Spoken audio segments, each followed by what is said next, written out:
Cek cek cek cek cek cek cek. Halo sobat anime, kita gas lagi dah Shelang. Dan seperti biasa yang mau bantuin gua bayar cicilan laptop, bisa banget lah baca di deskripsi. Dan yang lainnya tolong dibantu like dan juga komen aja biar bisa lancar terus. Oke? Yuk kita langsung lanjutkan aja dulu Shelangnya. Langsung aja kita gaskan. Dan gue ingatkan juga masih translate Cina, dan jika salah translate tolong dimaklumi aja. Oke? Langsung aja kita gaskan. Review sedikit dari part sebelumnya. Saat ini Shelang dan juga Mulan ketika mereka akan melanjutkan ke ronde kedua untuk Ichiklik. Waduh, di sini mereka pun diganggu dan dirusuh oleh Putri Ningyan, di mana Putri Ningyan datang dan juga mengatakan kepada Shelang kalau dia siap untuk dapat membayar janjinya untuk Ichiklik juga. Namun tentunya mendengar itu semua membuat Mulan dia pun kesal ketika dia mendengar kalau ternyata Shelang memiliki sebuah perjanjian untuk Ichiklik sama Tuan Putri. Yang tentunya Shelang dia bakal ditonjok sama istrinya. Waduh.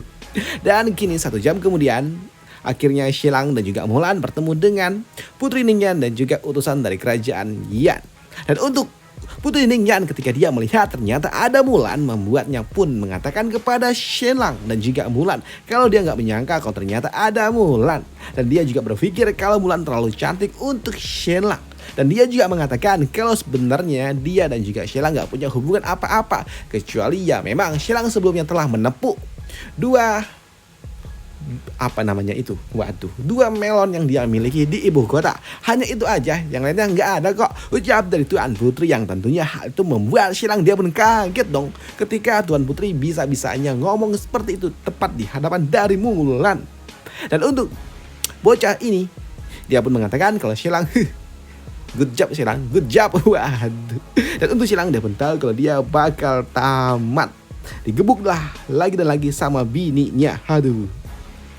Tapi ya sudahlah, di sini orang ini datang ke tempat ini karena ada sesuatu yang memang sangat amat penting untuk dapat dibahas. Di mana pria ini mengatakan kepada Shelang kalau Shelang dia harus berhati-hati karena dia mendapatkan sebuah kabar kalau Shelang telah berhasil memenangkan perebutan di kota Nuchao dan juga berhasil menaklukkan Raja Qian. Dan banyak pejabat lainnya ingin menyingkirkan Shelang dengan cara mengutus Shelang pergi menuju wilayah dari barbarian yang ada di wilayah selatan. Mereka ingin membuat Shelang yang dikenal pandai sekali dalam hal diplomasi untuk membuat suku barbarian itu untuk tidak lagi mendukung kerajaan Hu ketika mereka harus berselisih dengan kerajaan Yue. Dan ketika Shelang akan menjadi utusan, tentunya itu akan sangat amat berbahaya untuk Shelang.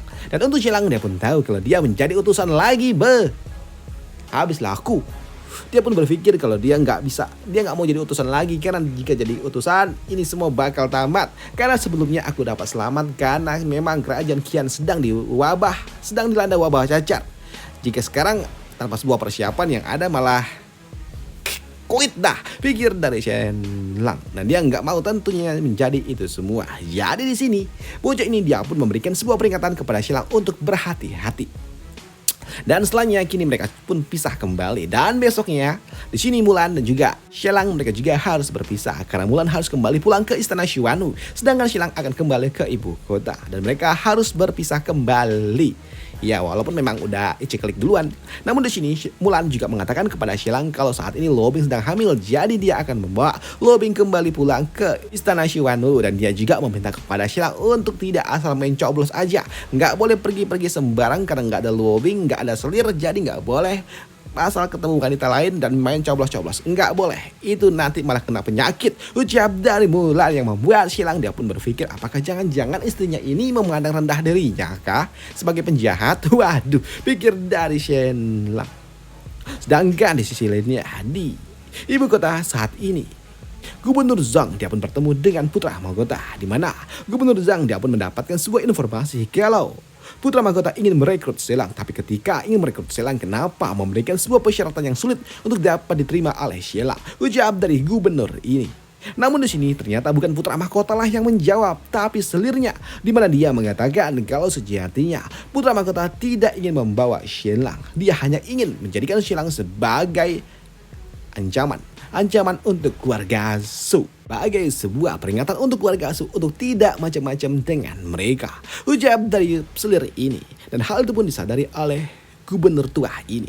Dia pun tahu kalau Xilang sungguh sangat luar biasa kuat, tapi sejatinya Xilang dia cukup lemah kedudukannya di ibu kota karena Xilang dia tidak memiliki sebuah dukungan dari para pejabat-pejabat tinggi, karena Xilang dia hanya memiliki jabatan sebagai pejabat tingkat 7 yang tidak memiliki kekuatan unsur politik.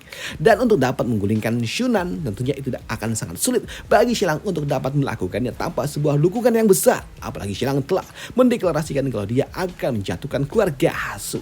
Tapi jika Xilang dia mendapatkan dukungan dari putra mahkota, itu tentunya akan membuat keluarga Hasu mereka harus berpikir ulang 2 kali untuk dapat menjatuhkan Xilang ketika Xilang mendapat dukungan kuat seperti putra mahkota, ujar dari orang tua ini.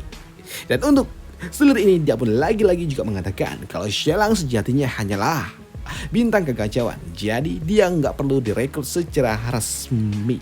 Karena saat ini dia juga tahu kalau pangeran ketiga sebagai calon untuk dapat memperebutkan tahta, dia juga tidak akan mungkin menarik Xilang, mengingat hubungan yang dimiliki oleh keluarga Jin dan juga keluarga Xue, ujar dari selir ini. Jadi tanpa ada sebuah dukungan yang kuat, Xilang dia hanya sebuah permainan kecil dan dia tidak akan mungkin dapat bertahan lebih lama di ibu kota, dan dia tidak akan mungkin bertahan, ujar dari selir ini. Dan mendengar itu semua membuat patua Gubernur Zhang dia pun paham betul dengan apa maksud dari selir ini dan juga putra mahkota, dan dia juga menyarankan seorang pria yang memiliki akal yang sangat tajam seperti Xilang, yaitu Zhang Choi. Dia meminta kepada putra mahkota untuk menyelamatkan Zhang Choi yang saat ini ada di penjara, karena saat ini harusnya sudah 6 bulan berlalu dan Kaisar harusnya amarahnya kepada Zhang Choi sudah mulai reda. Dan Zhang Choi dia sangat luar biasa bisa membantu putra mahkota untuk mendapatkan apa yang ingin dia dapatkan, karena Zhang Choi dia sungguh sangat cakap dan layak untuk mendapatkan perhatian dari Anda putra mahkota, ujar dari patua ini. Tapi sayangnya di sini selir ini dia pun mengatakan tidak. Dia tidak ingin membawa Zhang Choi karena Zhang Choi dia menarik perhatian banyak pihak setelah kekalahan dia di kota Nujiao. Jam dari selir itu yang membuat patua Zhang ini dia pun gagal untuk dapat menyelamatkan Zhang Choi karena tujuannya hanya ingin menyelamatkan Zhang Choi. Zhang Choi, bertahanlah lebih lama lagi, ujar dari orang tua ini yang sebenarnya dia memiliki niat untuk mengeluarkan Zhang Choi dari penjara. Sedangkan di sisi lainnya saat ini Xilang dia pun kembali ke ibu kota, dan ketika dia datang kembali ke ibu kota dan dia membawa kemenangan, tentunya dia disambut oleh rakyat. Dia disambut sangat-sangat luar biasa oleh mereka semua yang ada di ibu kota. Bahkan saat ini Xilang dia menggunakan kereta kuda di alun-alun di halaman utama dari istana, dan ini biasanya hanya bisa dilakukan oleh mereka para jenius-jenius sejati pemenang di dalam ujian tulis kekaisaran. Biasanya hanya orang-orang cerdas saja, tapi ternyata Xilang dapat melakukannya. Bahkan saat ini ternyata yang menyebut Xilang adalah pangeran keempat secara pribadi. Dan untuk rakyat mereka semua bersorak-sorak menyambut kedatangan dari Xilang. Dan untuk Xilang dia pun langsung turun dan dia mempersembahkan surat pernyataan yang diberikan oleh Raja Qian sebagai bentuk permohonan maaf kepada Raja Yue. Dan itu diberikan oleh Xilang, dan juga sebagai simbolnya dia memberikan sebuah lukisan yang terdapat banyak kali cap-cap dari rakyat Qian. Dan ini hanyalah sebuah simbol aja yang diberikan oleh Xilang, dan untuk tulisan resminya udah dikirimkan oleh Xilang kepada Kaisar. Dan untuk Xilang dia pun membesar-besarkan ini semua seolah-olah ini semua adalah kemenangan dari pertempuran besar dari Raja Qian. Xilang dia pun benar-benar memperbesar-besar seolah-olah dia menang perang, dan hal itu pun tentunya mengusik bagi Kaisar ini Xilang kau seolah-olah kemenangan besar aja bah, pikir dari raja.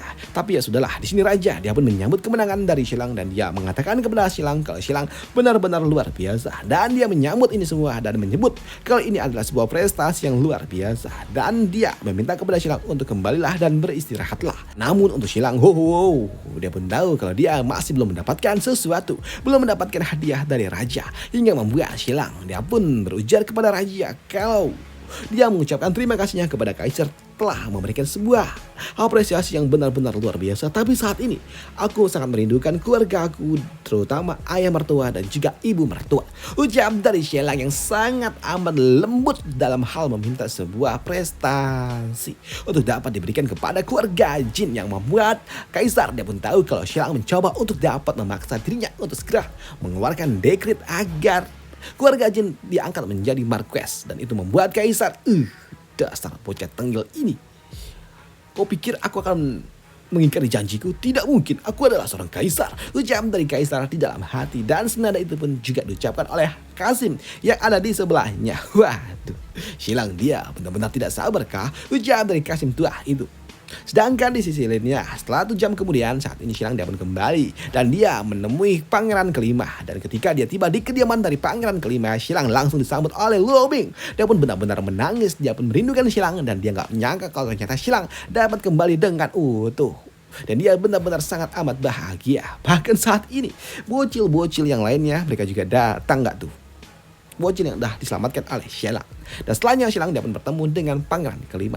Dan di sini pangeran kelima dia nggak menyangka kalau ternyata Xilang dapat kembali dengan kemenangan besar. Dan dia juga mengatakan kepada Xilang untuk tenang dan juga kalem. Soal janji yang diberikan oleh Kaisar, pasti Kaisar akan menempatinya. Jadi tenang aja lah Xilang, ucap dari pangeran kelima. Tapi di sini pangeran kelima dia juga tahu kalau bakat yang dimiliki oleh Xiang sungguh sangat amat luar biasa. Bahkan dia berhasil menaklukkan kerajaan Qian dan juga kota Nuchao hingga membuat pangeran kelima dia pun berpikir kalau Xilang cukup harus berhati-hati karena mungkin saja para pejabat lainnya mereka akan meminta kepada Kaisar untuk mengirimkan Xilang sebagai utusan untuk meminta kepada para barbarian yang ada di selatan untuk berhenti mendukung kerajaan Wu, ucap dari pangeran kelima. Dan untuk Xilang, dia pun paham betul dengan maksud dari pangeran kelima, mengingat dia juga udah mendapatkan informasi itu. Di sini Xilang juga mengatakan kalau dia nggak bisa pergi ke selatan karena jika dia pergi ke selatan, yang ada dia bakal meningsai.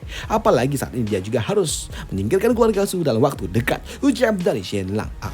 Menyingkirkan keluarga Su dalam waktu dekat.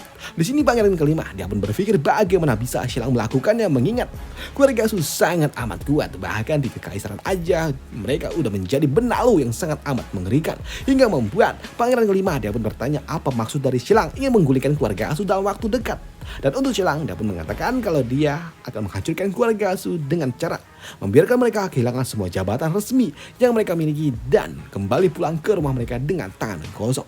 Dan kemudian kami berdua akan membawa kebijakan baru dari Kaisar untuk menyerang keluarga Su.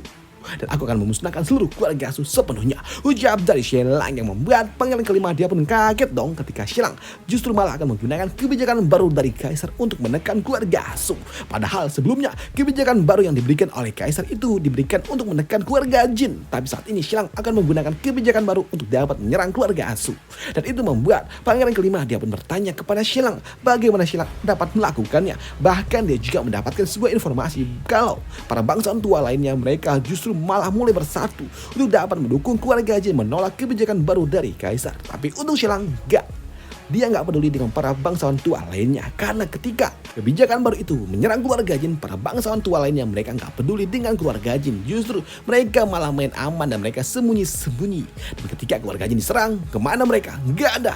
Dan itu membuat Xilang dia gak peduli dengan para bangsawan tua lainnya. Bahkan saat ini Xilang dia pun bersedia menjadi tombak baru bagi Kaisar, menggantikan Zhang Choi untuk dapat menyerang keluarga bangsawan tua lainnya. Aku gak peduli dengan semua bangsawan tua lainnya selama keluarga Jin dapat makmur. Aku sudah cukup. Dan aku akan menjadi pedang baru dari Kaisar, ucap dari Xilang. Dan di sini Xilang juga mengatakan dan juga meminta kepada pangeran kelima untuk bersiap-siap, karena ketika keluarga Su tumbang maka posisi yang ditinggalkan oleh keluarga Su akan diambil oleh pangeran kelima dan akan membuat pangeran kelima dia mungkin saja akan bersaing dalam memperebutkan tahta, yang membuat pangeran kelima kaget.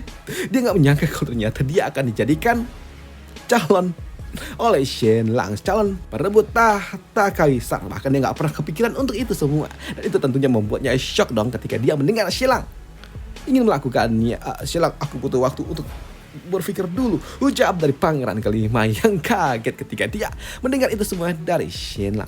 Selain itu juga di sini pangeran kelima dia pun mengatakan kepada Xilang kalau rapat besar akan diadakan di istana, di mana itu rapat akan membicarakan tentang prestasi yang dimiliki oleh keluarga Jin dan juga langkah apa yang akan diberikan oleh kerajaan kepada mereka para kaum barbarian yang ada di selatan. Dan di sini Xilang yang akan mengikuti pertemuan itu. Rapat itu membuat pangeran kelima dia meminta kepada Xilang untuk berhati-hati karena keluarga Su pasti tidak akan pernah tinggal diam mengingat apa yang telah dilakukan oleh Xilang. Dan di sini pangeran kelima dia juga mengatakan kalau dalam pertemuan itu tentunya itu akan sangat amat sulit untuk Xilang mengingat keluarga Su pasti mereka telah menyiapkan segalanya dan aku nggak bisa melakukan apapun untuk dirimu. Begitu juga kau pasti akan diincar oleh putra mahkota dan juga pangeran ketiga. Jadi tolong berhati-hatilah, ucap dari pangeran kelima, dan kau harus kuat.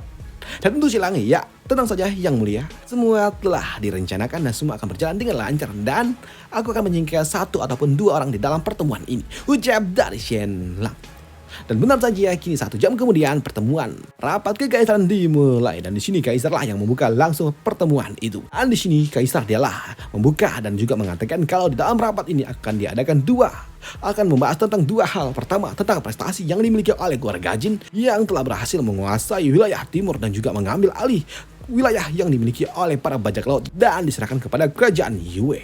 Dan di sini menurut aturan harusnya keluarga Jin akan mendapatkan sebuah gelar bangsawan Marquess. Dan untuk hal kedua adalah tentang suku barbarian yang ada di selatan yang terus menyuplai amunisi dan juga pasukan untuk kerajaan Hu. Dan apakah kita harus membuat suku barbarian itu untuk membuat mereka berhenti mendukung kerajaan Hu, ucap dari kaisar. Dan kini pembahasan pertama pun dimulai.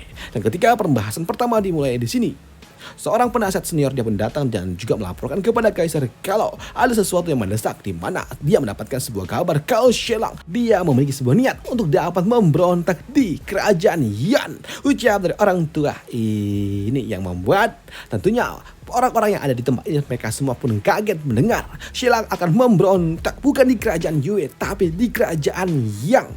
Dan hal itu pun tentunya membuat kaisar dia pun bingung dengan apa maksud dari ini semua. Dan hal itu pun membuat Xilang dia pun tahu kalau sepertinya permainan besar akan segera kembali dimulaikah, pikir dari Xilang. Tapi di sini untuk penasehat senior dia pun mengatakan kepada kaisar kalau ini adalah sebuah laporan yang diberikan oleh penasehat muda dan dia telah melakukan sebuah penyelidikan. Dan di sini penasehat tua ingin meminta izin kepada kaisar untuk memanggil penasehat muda untuk menjelaskan situasinya yang lebih jelas lagi. Dan untuk kaisar dia pun mengizinkannya. Dan untuk penasehat muda yang dimaksud adalah bocah Zuen ini. Bocah Zuen dia pun datang di dalam pertemuan ini dan dia yakin kalau dia akan segera menyingkirkan Xilang. Dan di sini bocah Zuen dia pun mengatakan kepada kaisar kenapa Xilang dapat berhasil di kerajaan Qian karena dia telah dibantu oleh seorang wanita. Dan wanita itu adalah orang yang diincar oleh kerajaan Yan, dan dia adalah buronan nomor 5 yang paling dicari di kerajaan Yan, yaitu saudara angkat dari Kaisar Agung Jiang Li, yaitu putra Xue Yin, ucap dari orang ini. Dan Xue Yin dia telah berkonspirasi untuk dapat menggulingkan kerajaan Yan, dan setelah rencana itu gagal dia bersembunyi di area pergunungan salju dengan nama samaran, dan dia menduduki peringkat kelima dalam daftar orang yang paling dicari oleh kerajaan Yan. Dan Xilang dia berselingkuh dengan dirinya dan dia membawanya ke ibu kota kerajaan Yue. Dengan begitu akan membuat kerajaan Yan akan marah dan melampiaskan amarahnya kepada kerajaan Yue yang akan membuat kerajaan Yue akan benar-benar hancur, ucap dari bocah Zu ini, yang membuat Xilang dia lagi-lagi harus bertikai masalah politik dengan orang-orang ini lagi-lagi dan juga lagi. Dan apakah Xilang akan dapat lolos dari tuduhan ini akan kita bahas di part lanjutannya. Dan sampai jumpa, bye, thank you.